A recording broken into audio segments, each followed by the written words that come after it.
Hello, it's Dr. Rhonda Johnson. Today is Thursday, January 26, 2023. Well, January is Cervical Health Awareness Month, and today I'm talking about cervical health, both screening for cervical cancer and cervical cancer. So the takeaway message that I want to leave for women today is get screened for your cervical health regularly. Now, first, let's remember the biology. The cervix is part of the female reproductive system. It's located in the lower part of the womb, forming the opening from the womb to the vagina.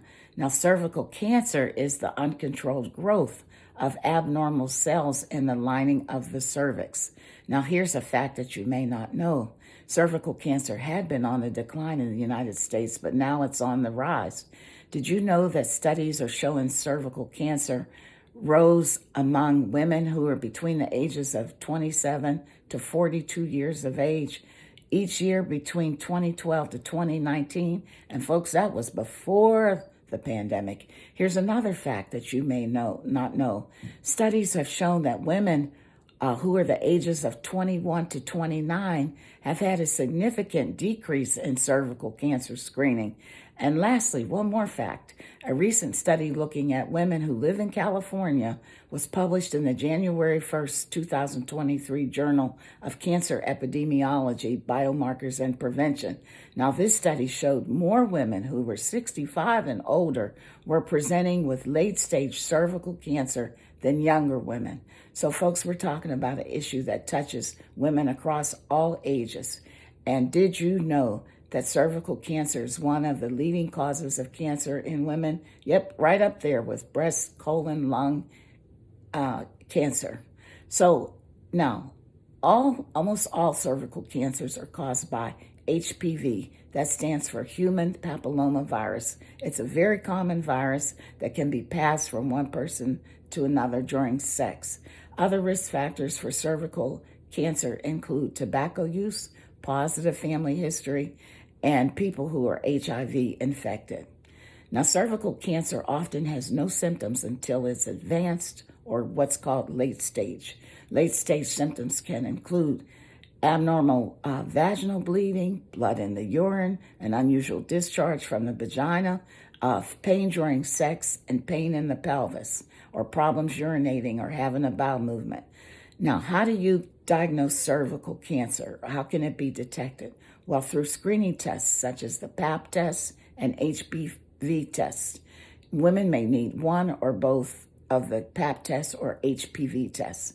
Now, the screening recommendations have been updated and are risk-based. Talk to your doctor about what you need to do around your cervical cancer screening starting at age 21. Now, if you don't know when the last time you've had a Pap test or a HPV test and you're over 21, it's probably time for you to get checked. Now, remember I said that most cervical cancers are caused by HPV. So a primary strategy for prevention is the HPV, the human papillomavirus vaccine. Now, again, most people are getting now the HPV vaccine between the ages of 11 and 12. That's boys and girls. But if you're 26, you're through age 26, you might be recommended to get a catch-up HPV vaccine if you haven't been vaccinated.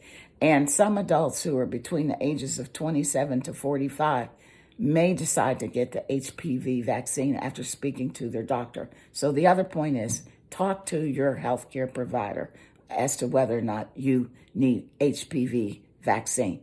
Now, closing out, here's some myths or false information or misinformation that I want women to know. Misinformation number one is that cervical cancer can't be treated. Yes, it can. Misinformation number two, older women don't need Pap tests or HPV tests. Yes, women over 65 should still seek gynecological care because every woman's situation is unique. Number three, misinformation is that the HPV infection is not common. Yes, it is, folks. It's very common, and it's the most important risk factor for developing cervical cancer. So get screened for cervical cancer regularly, even if you've had the HPV vaccine. I know this is a long message, but that's it for today. Be careful, be well, and stay safe.